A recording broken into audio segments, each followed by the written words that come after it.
La 8e consultation annuelle du comité de gestion des conflits en Afrique de l'Ouest se tient à Ouagadougou.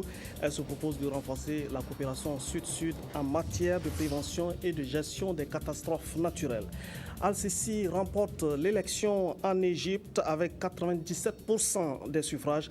Le maréchal qui a pris sa retraite de l'armée prend les rênes du pays après avoir mis au banc la confrérie des frères musulmans. Madame, Monsieur, voici le 13h15 sur la RTB. Merci de votre fidélité aux actualités. Tout d'abord, affaire Nébier, le procureur général est sur la piste d'un homicide volontaire. Les choses vont-elles davantage se préciser avec l'autopsie menée par un médecin légiste français? Dr Stéphane Sochoa est arrivé hier, en effet, à 20h à Ouagadougou. Son expertise va permettre de nous situer sur les circonstances dans lesquelles le juge constitutionnel Salifou Nébier a trouvé la mort dans la nuit du 24 mai dernier. C'est en tout cas ce qu'attend le procureur général qui s'exprime au micro de Lazare Pouya.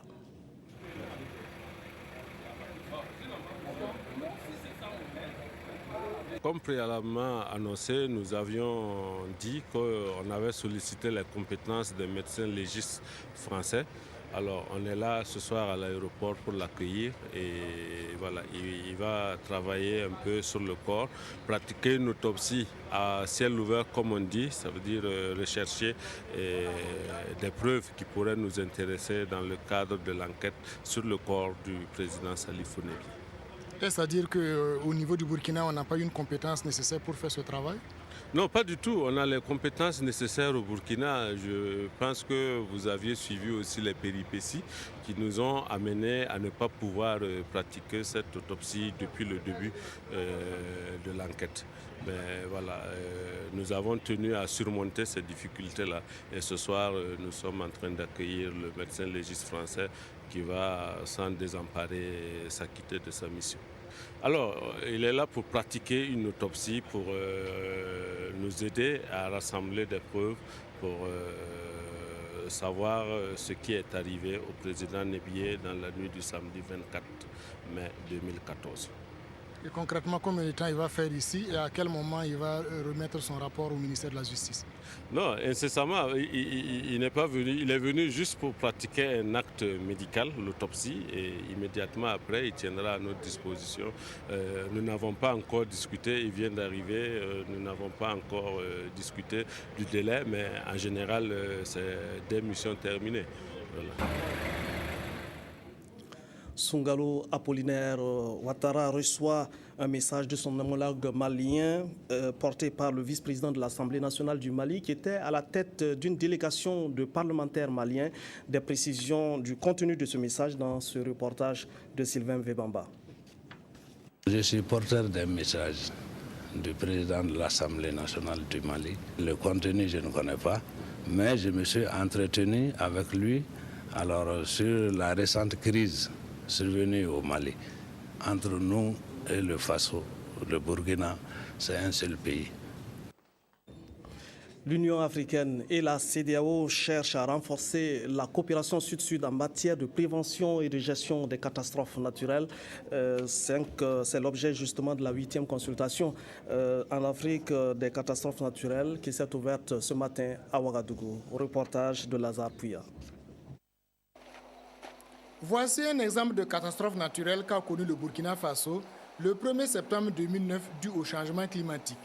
Catastrophe qui touche pratiquement tous les pays et toutes les couches sociales.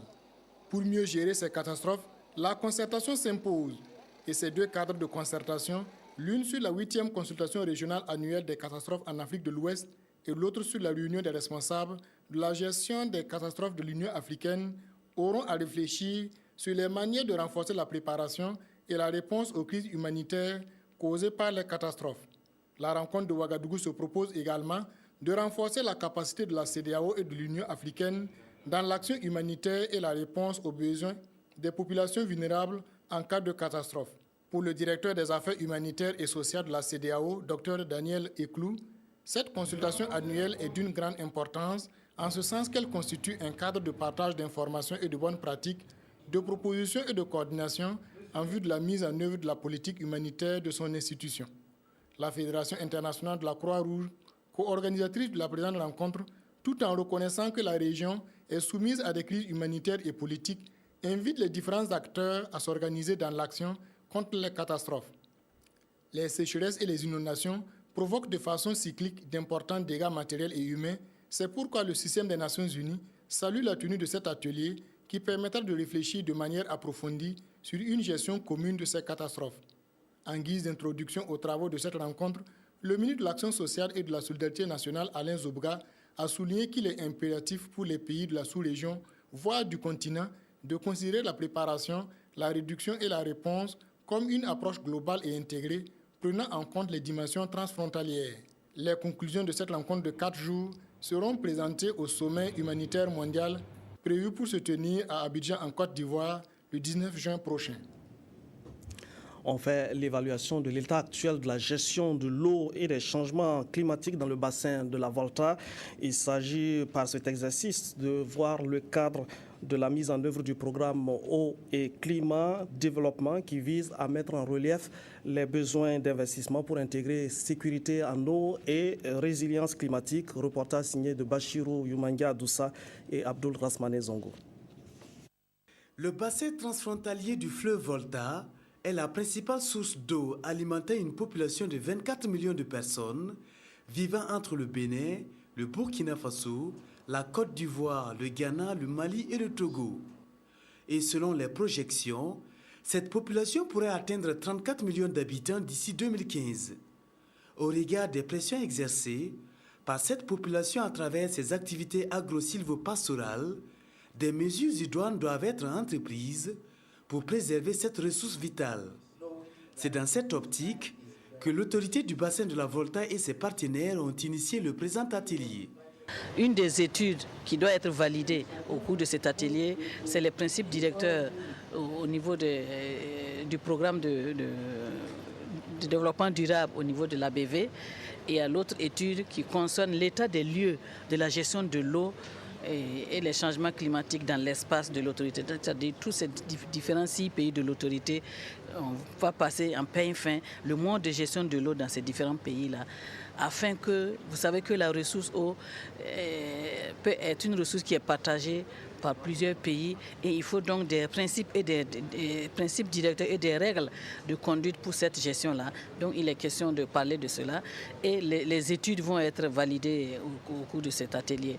L'Afrique de l'Ouest est la seule région au monde qui est connue 30 années continuellement de déficit.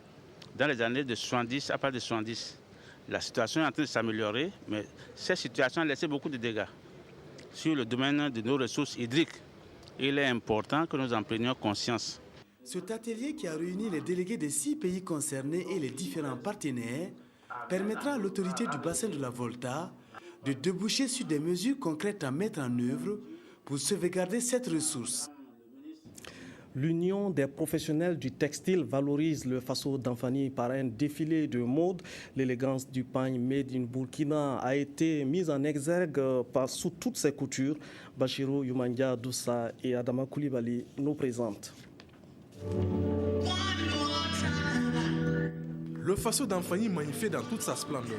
Gérard Couture, Hervé Création, Is Création, Prince Design, Dao Design, Asta Dao, Idemava, tous sur cette scène ont démontré les différentes facettes du Faso d'Anfani. En tant que styliste couturière, j'aime bien le Faso d'Anfani, comme on le dit, on essaie de travailler dessus pour amener tous les jeunes, nos mamans à porter ça, parce que ça fait vraiment habiller. Il faut que nos sœurs, nos mamans puissent porter ça à chaque fois, quand il y a des cérémonies, même quand il n'y a pas de cérémonies, on peut porter ça à tout moment. 5e édition du genre initiée par l'Union des professionnels du textile. C'est une soirée de partage d'expériences et d'ambition entre ces acteurs de la mode. Ce soir, c'est les JIVA, journée de valorisation du textile artisanal, que chaque année nous essayons de le faire. Pourquoi cette journée? Parce que ça permet de montrer un peu ce que Hyprotex fait. Cette journée a commencé le 29, qui finit le 1er juin. Donc les activités, c'est quoi? C'est exposition-vente. On expose les matières premières locales, c'est qu'on fait, qu'on appelle le Faso d'Anfani. Et puis on a eu aussi des conférences de débat. Et ce soir, c'est le défilé qu'on est en train de faire. Je suis satisfait quand je vu ce que les créateurs ont montré ce soir. C'est sur ces notes de satisfaction de cette édition que les organisateurs se sont donné rendez-vous l'année prochaine pour d'autres nouvelles inspirations. Le président de l'UNPCB mobilise les producteurs de coton pour une production cotonnière plus abondante.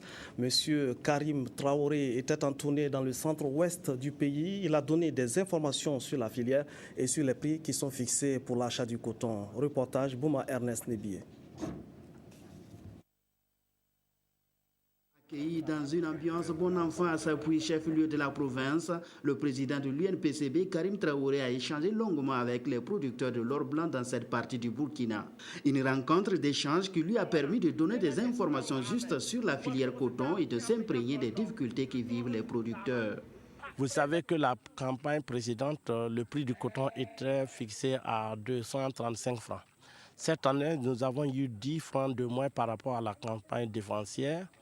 Et nous avons jugé utile de nous approcher auprès des producteurs pour les donner de plus d'informations, surtout sur le marché mondial. Pourquoi le prix a descendu à 235 francs, 235 francs, de 235 à 225. Et aussi les réconforter dans la production cotonnière. Aussi de leur demander d'augmenter les rendements à l'hectare.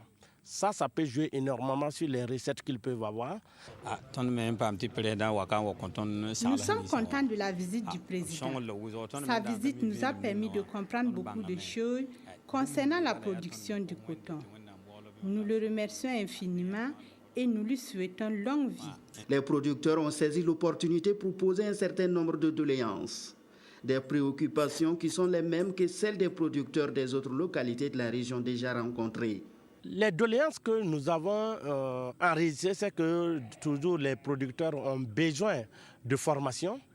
Ils ont besoin de voyages d'études entre les provinces que nous allons initier dans les années à venir, entre provinces et interprovinces, pour permettre aux producteurs de pouvoir comparer les producteurs d'une province à l'autre. Ils ont parlé aussi des demandes de tracteurs qui beaucoup n'ont pas été satisfaits.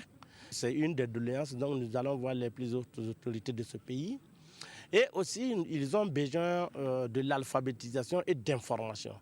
Et aussi, tout le prix des intrants aussi est revenu en comparaison par rapport à d'autres pays, mais nous les avons expliqués par rapport à ça. Et le prix du coton aussi, la baisse du prix du coton sur le marché au niveau de prix fixé, et nous les avons expliqués par rapport au marché mondial. Après le Ziro, ce sera le tour des producteurs de la province de la Kossi, des Banwa, de Kénédougou, de quelques provinces de la région de l'Est et du Centre de recevoir le président de l'UNPCB. Comment accéder à la ligne de crédit de 5 milliards de francs CFA mise en place au profit des femmes par le gouvernement? Des jeunes filles entrepreneurs et des étudiantes ont été édifiées sur les différentes conditionnalités. Elles ont reçu les explications du ministre de la Promotion de la Femme et du Genre ainsi que de la Société burkinabé pour le développement économique et social qui assure la gestion du fonds. Reportage de Evelyne Dabiré. Cette rencontre d'échange entre les responsables du guichet spécial appui à la promotion de l'entrepreneuriat féminin, ceux en charge de la promotion de la femme et les jeunes filles et étudiantes promotrices de projets répond à deux préoccupations essentielles. D'abord, sensibiliser cette frange de la population sur les conditions d'obtention des prêts, puis corriger une rumeur, celle qui fait de ces prêts un don. Il y a de la mauvaise information qui circule. De plus en plus, il ressort que c'est des fonds qu'on distribue gratuitement. Donc, nous voulons porter à l'attention du public que ce ne sont pas des fonds qui sont dotés gratuitement. C'est des prêts. C'est des prêts et quand on dit prêt, c'est-à-dire que ça sous-entend qu'il y a un remboursement. Et après cette harmonisation de la compréhension du guichet spécial, les principales concernées se disent intéressées. Nous attendons surtout, c'est de voir vraiment ces projets se réaliser. C'est dire que ces financements nous parviennent comme il est prévu pour que vraiment nous puissions donc mener à bien nos différents projets. Mais les critères d'obtention des prêts restent les mêmes pour les femmes, les étudiantes et les jeunes filles. Être burkinabé de sexe féminin, avoir entre 18 et 65 ans, avoir un compte bancaire. Et en plus, d'autres critères sont à remplir selon l'activité menée ou la somme demandée. À l'INAM, c'est le temps des soutenances et c'est François Bangou qui a ouvert le bal. Il a mené un travail de recherche sur l'autorité de régulation des marchés publics, une institution pour une meilleure gestion des marchés publics. Zalissa Sanfo a suivi avec intérêt cet exposé inaugural. La série des soutenances s'ouvre à l'École nationale d'administration et de magistrature ENAM. Et c'est Namoussa François Bangou, prétendant à la fonction d'administrateur civil, qui est le premier à se jeter à l'eau. Et c'est une plongée plutôt réussie. 16,50. C'est la note qu'il a obtenue après avoir épluché le sujet sur Autorité de régulation des marchés publics, une institution pour une meilleure gestion des marchés publics. Nous avons abouti à ce que la RMP effectivement peut amener l'assainissement des marchés publics au Burkina Faso si on lui donnait les moyens et l'autorité nécessaires pour qu'elle puisse fonctionner librement. L'administration de l'ENAM espère que tous les sujets qui seront traités vont être aussi pertinents et bien menés afin que le Burkina Faso dispose de travaux scientifiques à même de lui permettre d'entreprendre des réformes si nécessaires pour de meilleures prestations de services. On exige que la soutenance porte sur des sujets, un sujet récurrent de l'administration ou des sujets actuels. Bon, dans le cas d'espèces, vous avez remarqué, le candidat a travaillé sur l'autorité de régulation des marchés publics. Vous savez que les marchés publics constituent, comme il a été souligné dans l'exposé, 25% des dépenses de l'État et que c'est en même temps le domaine de prédilection d'un fléau qui ne cesse de gangréner nos sociétés. Vous savez de quoi je veux parler, la corruption. À l'image de Bangou, pendant plus de 2 semaines, ce sont des centaines de candidats qui vont se succéder devant différents jurys pour défendre leurs travaux, chacun selon son domaine. Les éditions Sidoya fêtent les 50 ans de l'Agence d'information du Burkina et les 30 ans du quotidien national. Du 5 au 7 juin, il sera proposé au public une exposition du sport et une soirée de gala. Les détails du programme avec Karim Patrick Namono. Une célébration, 2 anniversaires, les 30 ans du quotidien Sidoya et les 50 années de l'Agence d'information du Burkina, AIB. Les éditions Sidoya veulent ainsi faire d'une pierre 2 coups. Le programme d'activité prévoit, sur 3 jours, des journées portes ouvertes, la cérémonie officielle, un forum sur les éditions Sidoya, des jeux de société, du sport et des sorties touristiques. Le comité d'organisation veut aussi rendre hommage aux aînés qui ont porté le journal sur les fonds baptismaux. La jeunesse occupe véritablement toute sa place parce qu'une jeunesse qui n'a pas de repère ne peut pas véritablement choisir où elle veut aller. Donc c'est pour permettre à cette jeunesse-là de s'appuyer sur quelque chose, parce qu'on ne peut pas s'appuyer sur le vide pour se lever. C'est pour permettre à cette jeunesse d'avoir un repère, de pouvoir s'orienter, de pouvoir s'appuyer sur quelque chose de durable et de solide pour se lancer, que nous avons voulu rendre hommage aux aînés, ceux qui ont tracé les sillons sur lesquels nous sommes engagés aujourd'hui pour pouvoir avancer. Ces anniversaires seront une opportunité pour fraterniser avec des confrères d'ici et d'ailleurs, à l'occurrence avec des Ivoiriens, des Nigériens et des Sénégalais. Mais le mérite revient aux abonnés des dépêches de l'Agence d'information du Burkina et aux lecteurs des Sidoya quotidiens que les journalistes ont toujours servi avec professionnalisme. Nous sommes des professionnels et c'est cette carte-là que nous jouons actuellement.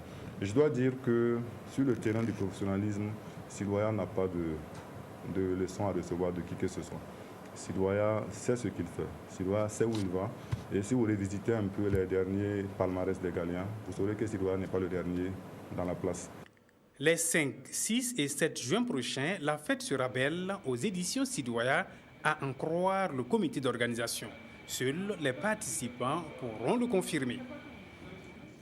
Parlons à présent éducation et un thème, place et rôle de l'instituteur principal dans le continuum éducatif. Les enseignants concernés ont été édifiés sur ce qui est attendu d'eux dans la mise en œuvre du transfert du préscolaire et du post-primaire au ministère de l'Éducation nationale et de l'alphabétisation. Carole Sawadogo et Moumouni Soubega. Au menu de la 2e Assemblée générale des instituteurs principaux, la problématique de l'implication de ces corps dans le continuum éducatif.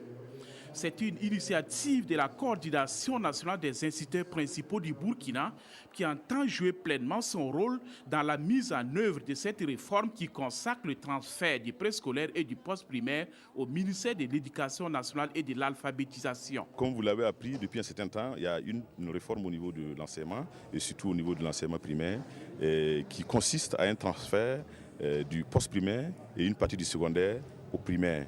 Donc désormais, c'est-à-dire de la maternelle en 3e, ça sera le ministère de l'Éducation nationale.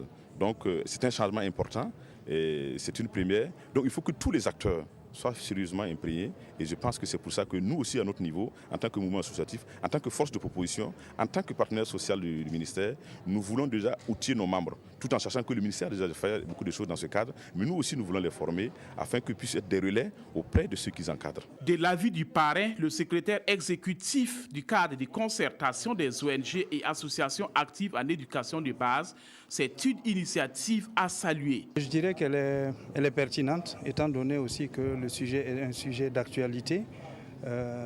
Et il est important également que l'information qu'on reçoit dans ce genre de circonstances soit une information venue de la source.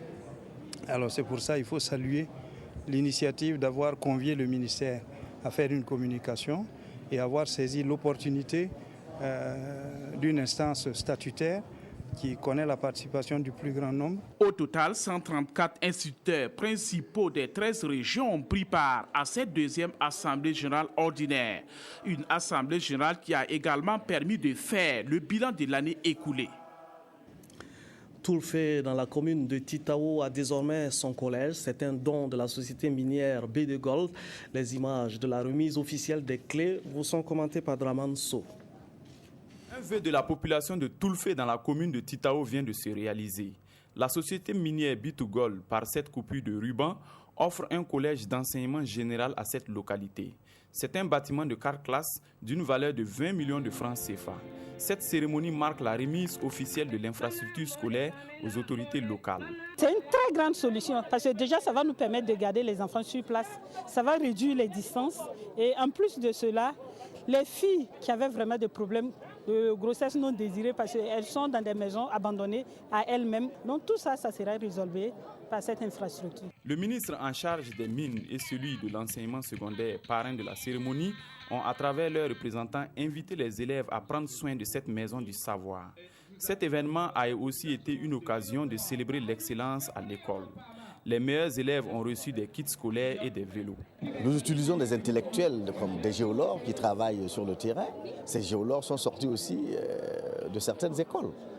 Donc on espère que si dans la zone nous avons la chance de trouver ce que nous recherchons, à savoir l'or, pourquoi pas utiliser demain des géologues issus de cet établissement.